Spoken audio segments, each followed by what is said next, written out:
hello guys, for today's video tuturuan ko kayo kung saan nyo makikita yung sa Messenger kung saan tayo nakalagin. Okay? So, let's go. Punta na tayo sa Messenger. Ayan guys, and then wait, open natin yung Messenger. And then yan, i-click nyo guys yung 3 lines dito sa taas.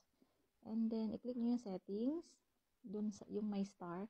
And then hanapin nyo guys yung privacy and safety. And then i-click nyo yung end-to-end encrypted chats. And then i-click nyo yung logins. So dito guys, nakikita nyo kung saan kayo mga nakalogin na cellphone or whatsoever. Okay?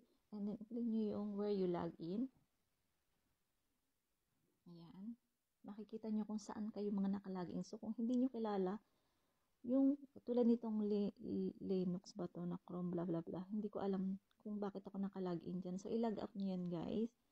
Ayan, so ganyan guys, dyan yung makikita kung saan kayo nakalogin yung messenger nyo. And then kung hindi nyo kilala or hindi nyo alam na ginamit nyo yun, so i-log out nyo na lang for safety. Okay, so yun lang guys, bye!